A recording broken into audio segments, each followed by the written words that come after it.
I'm sorry that nobody wants to sit with me, but you have the table there. It's much better that you can actually hear from there. Okay. So thank you for being here today. Hopefully you hear me and you understand what I speak. I'm sorry I don't speak Greek, really, even though thank for the other who were talking and had a presentation in English, so I can have the insights from the market as well. I was thinking a little bit what should I talk about today, and then I choose something a little bit selfish, because this is the topic I love the most and it bothers me the most all the time. So I choose to speak about digital visual merchandising, why it matters, and how we can all hit the road with it. It's good that I don't have to sell you anything, so I can talk to you about my problems which I have in my career. So my name is Zorana Milidrag, like you heard. I'm head of e-commerce for Foot Locker, Southeast Europe, in the Furley's group. Before this, for the almost 18 years actually, I'm working in retail business, first of all in marketing, then in digital and e-commerce. For the last 10 years I was the group director of e-commerce in Sport Vision Group, and I think you have three concepts, Sport Vision, Buzz and TK here in Greece, so I believe you know this concept, but I was in charge for the 40 web shops in 13 countries. So I can say I have some experience, so I can tell you what are actually my problems, and I was also, because Dimitris just asked me that, I was the president of E-Commerce Association of Serbia for 5 years, so I know a lot about the business and let's say what is the situation in Europe. Maybe you would expect for me to come here and tell you, because now I'm working for the Foot Locker, that everything is perfect. We launched the shop like a month ago, everything is perfect, everything is working great, because I was running 40 web shops before this for almost 10 years, so I know everything. But when it comes to digital visual merchandising, nothing is okay, and you always have a problem. So I'm like the one who likes to say, challenge every rule from the beginning, and every new beginning is a huge problem. So that's why I can tell you there are always the problems there. What is actually the digital visual merchandising, or at least what I consider by that? It is, I like to say, it is all currently available options to keep customer interested in your product or service. If I am the legal person, I will tell you all currently available working options, but since I'm in marketing, I put it a little bit shorter. And this is very important to understand, because like for the last 20 years I was getting a lot of startups and what is the options and what we can do with all these tools, but actually it is good maybe not to be in the first stage, but definitely to use everything that is currently available. And what I like about the e-commerce, because you can actually take something, see if it is working for you. If it is not working, you make the mistake, okay, change. It doesn't matter, because you really have the opportunity all the time to try, challenge, working, not working, but at least you try to do it. When we talk about the digital visual merchandising and what are the key elements, because we have 20 minutes, otherwise I can speak about this topic for hours, and I do bother my team with this topic every single day, because there is always some problem. Today we are going to concentrate mostly on search and visual content. Why is that? Even though I put here the I think 6 or 5 topics, I don't remember anymore, because at the end of the day, search is something that if you do the good categorization and the architecture of your site, it's going to help you, and also it's about how you put the descriptions, how you put the sorting, filtering, and recommendation. We heard a little bit before this presentation about the recommendation and personalization. This is all what matters, but at the end of the day, if you don't have the good search, nobody will know about this. The other topic I would like to focus about is the visual content, because you will hear, but this is what it sells. When we start to talk about the digital visual merchandising, I prefer to start from the customer journey mapping. Okay, you would say, okay, Zorana, you are telling us all of this, but at the end of the day, we know that all roads actually lead to Rome or Athens. I'm sorry if you're Greek, I should put it that way, but that is the saying. But the thing is, actually, I cannot say it is the truth, because it's not only about traffic. Customer comes in, I'm offer a customer something, I do some personalization, customer buy, check out, buy, return, and it's not anymore like this. We have all of these roads moving really and change over the past years. So we had that kind of the linear customer journey before, but now we definitely have everything interconnected, and we need to think a little bit differently. So my goal here today, I'm not going to teach you about digital visual merchandising or tell you better about the search than the people in front of this hall here who knows much better about all the tools and this stuff.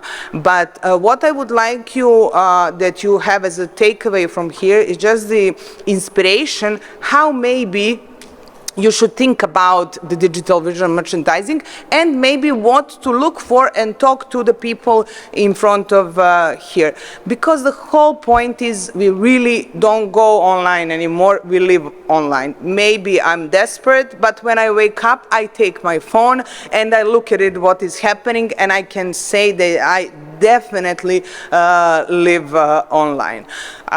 So as we said, it's all interconnected, so there are like 10,000, I put the number because people like numbers in the presentation, I don't know, is it 10,000 plus? But there are like a lot of chaotic paths, but only 35 make 85% of the sales. This is some data I got from my previous experiences. So everybody has different 35. It can be 40 or 20, it depends. But definitely always focus on what actually brings you the most of the sales. Because think about what is out there for you especially, and what you can use for from these people are actually living online, my statement, or me waking up and taking my phone as the first thing in the morning.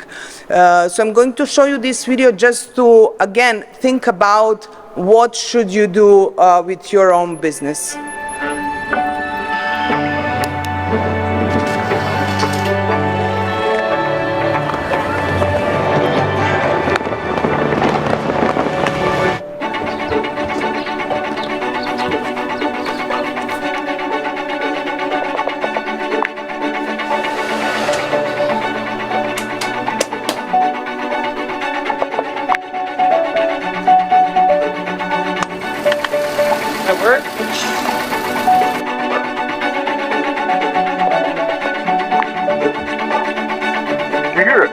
Or a grinding sound when you turn the key?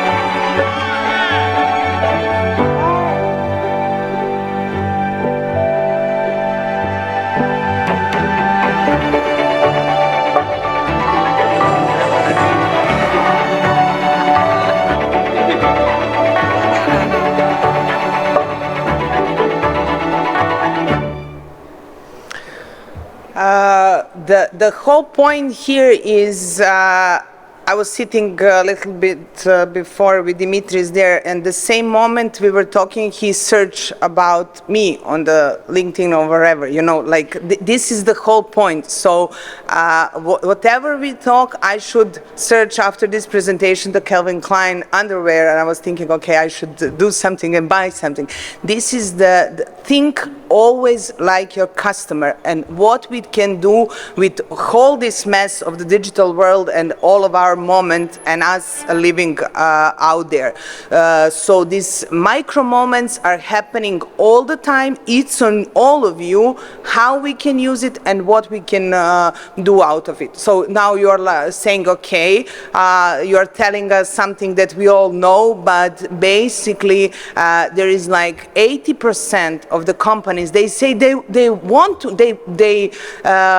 to know what their customer want, and I'm going to offer them the personalized experience, but actually only 5% are checking the data they have and using it in the proper way. So this is, I can say, maybe the biggest problem, because we all know what we should do, but I'm not sure do we have enough people to think about all of this and properly use all of this data. Since I can say that normally in any company we don't have enough people and team, I always say to my team, okay, let's focus on what is the most important and what is giving us the best results. Because mostly in all the e-com teams, people are focusing on the home page. Why is that? Because definitely this is the window to our shop, but also if you work with the brands, this is, I want my banner to be on the homepage. I have my colleague from Adidas here, so they always want to have the banner there. So you have to focus on this. But actually, homepage is bringing you only 22% of the visits. So this is sometimes we are maybe wasting, instead of only the marketing, we are wasting our focus on all those pages. Then okay, we have 3 points or 3 percentage on the checkout. Out of these 3%, hopefully 1.5, we are going to have the conversion rate. Okay, good. I'm not saying we shouldn't be using on the checkout some notification messages and some other elements of digital visual merchandising, but if you have a list team, please focus on the things that matters the most. Okay, now we are talking more than 30% we have on the category page, or if we talk about the product page, it's 42%. Then we have landing pages, 2%. I can say this is just something that I have from my experience. You analyze your own data and see how much of the traffic and conversion you actually have from your own shop. But focus on what brings you the most things. So how do we actually use the DVM? I Google who is the smartest person, and I say, okay, let's use the smartest in the room. So we are going to use Her Majesty. I'm sorry, I had to put her instead of His Majesty. Search. So this is definitely something I think it's the most important. When we talk about the search, I can say so many searches, so little data. Even though we have the keywords, semantic, visual, voice, predictive, 0 results, this is all in a way very important.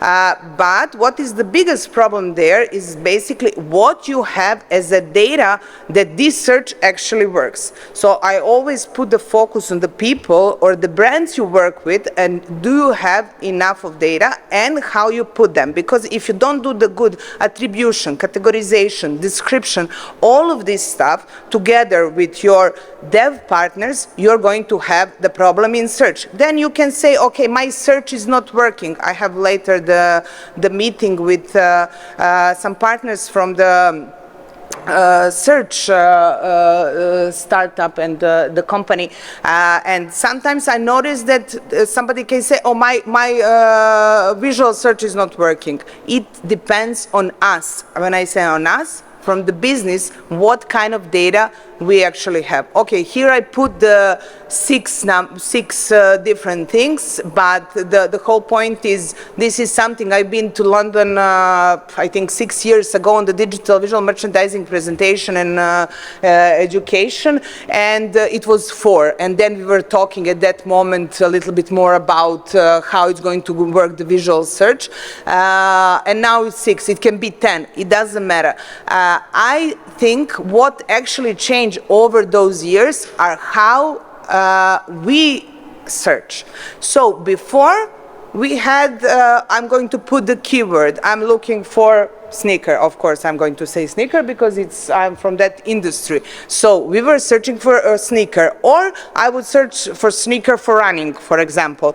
And I'm going to move back. I cannot move back, or I can? No? Sorry. Just to show you one more time about this. So the way we were searching in the past definitely changed, especially if we look at the kids today. I have 2 teenagers in my house, and they are not searching anymore like I used to search, like I'm searching for the sneakers.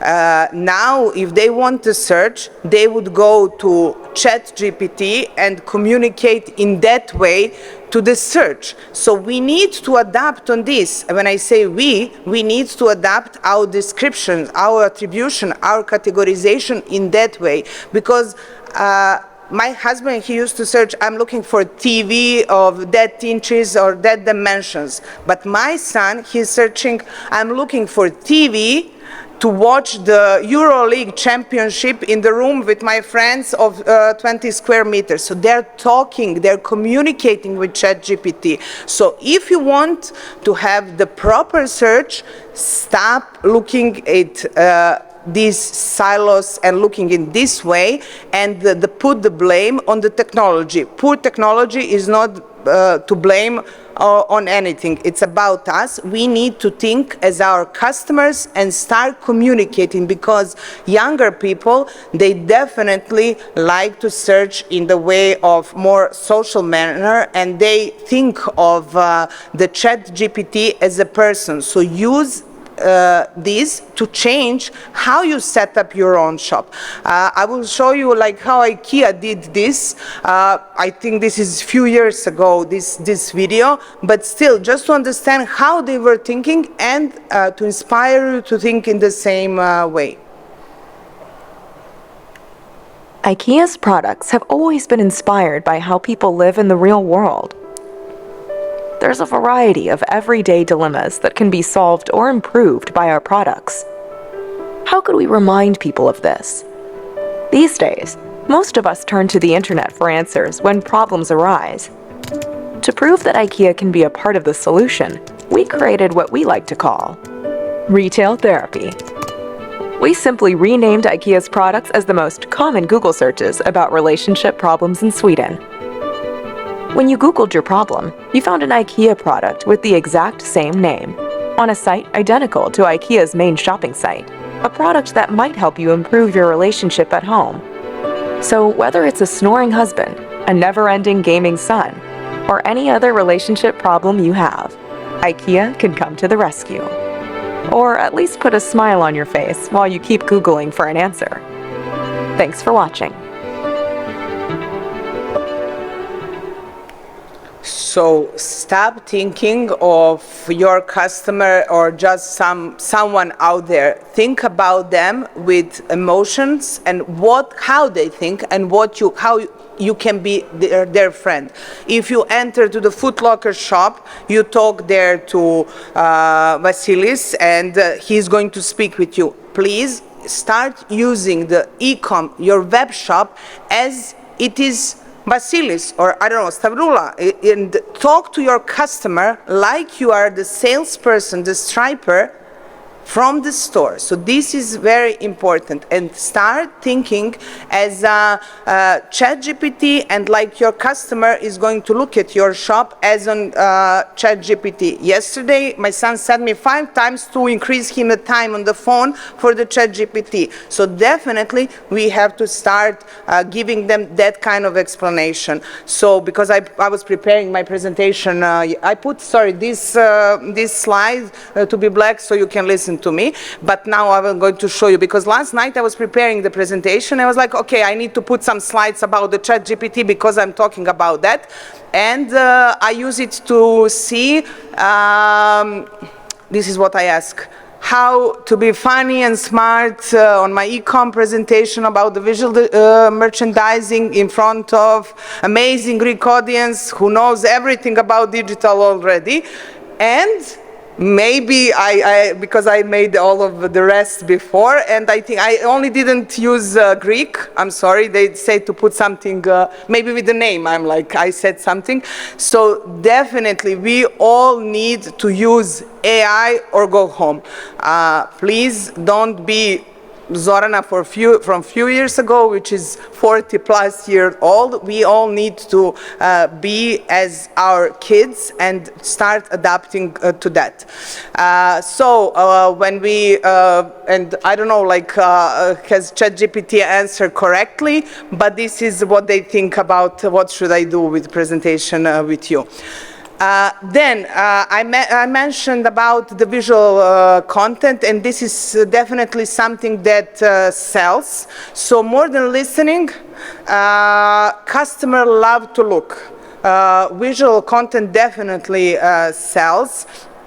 So I can say that people really get connected to the pictures of the product you're giving to them. Why is that? Okay, I do the search and I then go to category page. I see all of these pictures of, if we are talking now about the fashion industry, I'm definitely going to choose only by the visuals. So at that moment, as we said, because we have the most of the people coming either to the product grid wall on the PDP or product detail page. So definitely this is the moment where you can actually grab the attention by the visual content from your customer.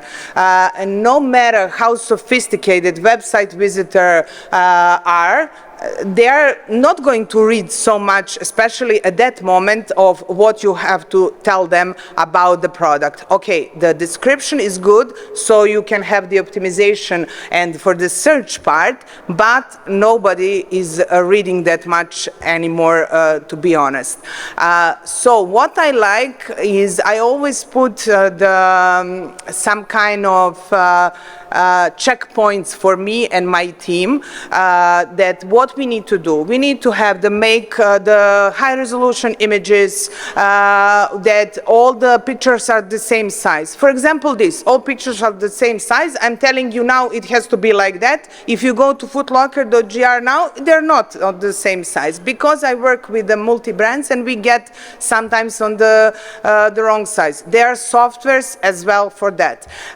What I like to say is be kind to yourself. Okay, put the list of what you need to do, what is the best option it has to be, but you say, okay, I launched the shop, it's not perfect, none of us is perfect, so I'm going to have 30% and go live.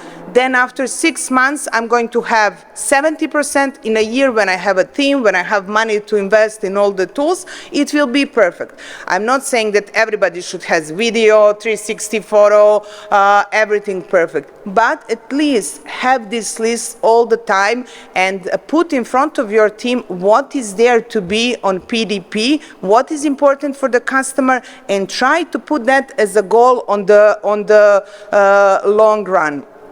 The quality of the product, the quality of the picture of the product is very important, especially because of the color. I don't know what's the law in Greece, but in some countries you cannot return all the time in the offline store, but in online you have to allow customer to return. Why is that? Because of the color of the product on the shop. You can never have the 100% real image and the product on every single screen. So it is important that you have the best product photo you can have, so the customer can actually, this is what sells, because we don't have, as we said, the salesperson. This is what sells. What sells are definitely the details of the product, how you're going to show them all the details. Is that the footwear or apparel? It doesn't matter. You need to show them all of that. Okay, I work with big brands, so we already get the product pictures, and there are people who are working on that for so long. So if you work, for example, in some brands where you need to do this by your own, or like in my previous company, we had to do it on our own because this was something that we have our own touch on the product photo, but definitely there is a lot of ways online to find how you should put the picture of your product, and you can understand this part. When we talk about the apparel or anything in fashion, we need to sell the emotion as well.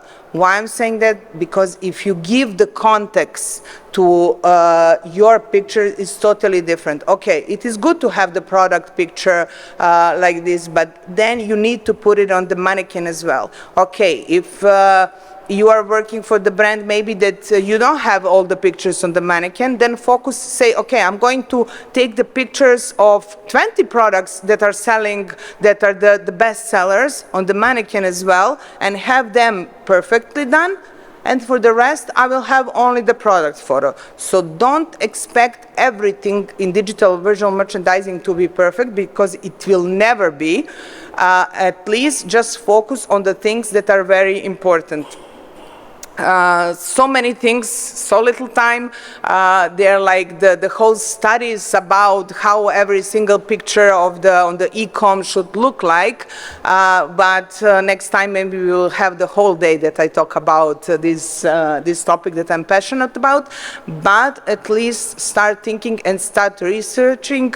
Put the list like this for you, and then check every single page and see what you can do better. I saw in one presentation everything can be improved at the end of the presentation. I believe that as well. So just put the challenge in front of you. What is also important, because I don't know how much time I have, I don't have the 5 minutes, okay. I'm going to use even less. But what is important, use the social media. As I said, the ChatGPT, the search change to AI search, and this is also e-commerce need to change from perfect to the one that are using the social media proof. So I know I would like that my shop is perfect, but it's better to use the social media pictures as well, so people can actually engage to you much better. I'm going to come one more time on the customer journey and the customer journey mapping. Please, again, when you do all of this, what we were discussing today, come one more time on and do again the customer journey mapping. And this is something, as I said, I always challenge. I have 18 years of experience in the retail and worldwide, and I'm never satisfied. I always have something to improve.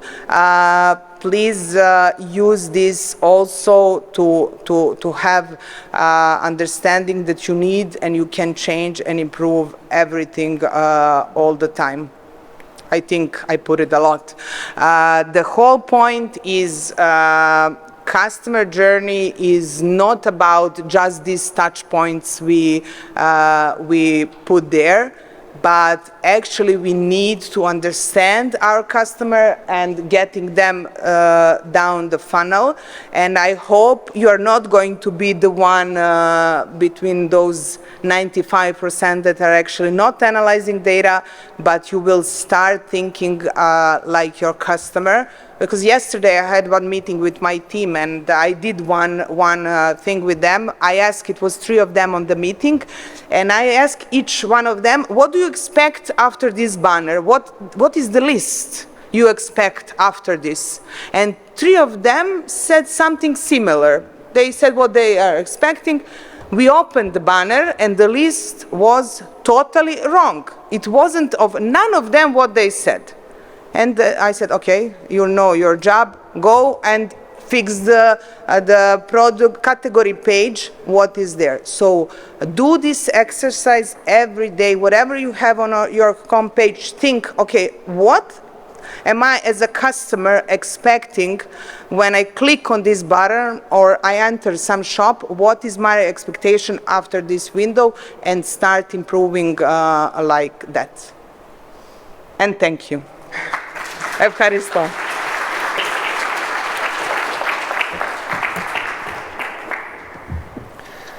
Zorana threw me under the bus about me searching about Zorana. So I have some questions. Okay, I'm listening. So there's a lot of discussion going on about cross-border commerce. So I think you are one of the ambassadors of explaining your transition from the Serbian e-commerce market to the Greek e-commerce market. So what are the similarities or the differences between the Serbian consumer and the Greek consumer? And if this has affected your job, or is just e-commerce, you know, is everything the same, the templates, or is something different in the countries?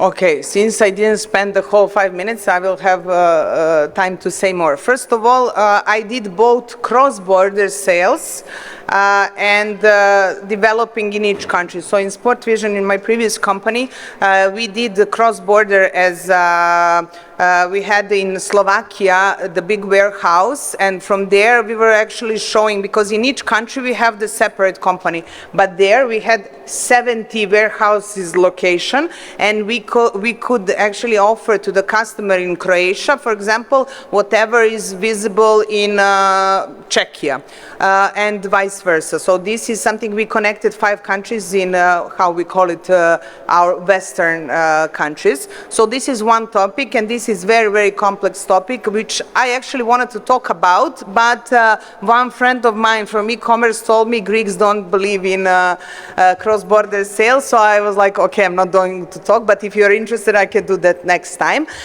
Regarding how we move from one country to another,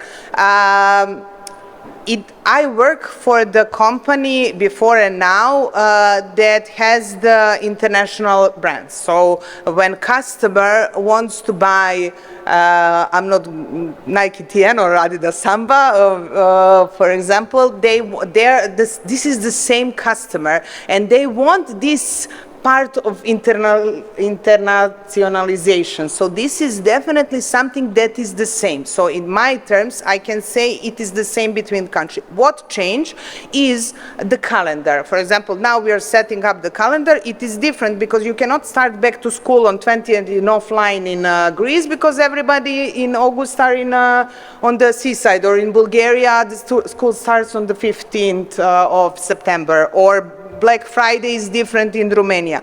So in terms of calendar, this is what it changed. But all the customers in Europe, they are expecting to have good web shop, easily to search. They're expecting to have fast delivery, lockers. So all of this is the same. So I think Greeks should start loving and developing to other countries, because there is definitely opportunity. And even though people are telling you, oh, it is such a hard, or it is different to go to another market, I can tell you that it's more difficult to come to the Greek market than to come to any others, because Greek market is pretty strong in terms of, especially in the offline. I think there is even harder because you cannot find the locations. And you cannot find enough, if you are in our industry, brands are communicating sneakers, and my competition currently is communicating sandals and slippers all the time, so I don't have what to put. But I can tell you, I'm really would love that a lot of Greek companies and Greek brands go outside of Greece, because the customer wants the same. Okay. It was long, but I No, explained. it was clear. So, do we have any question for Zorana? Everything solved. Thank you. Thank you so much.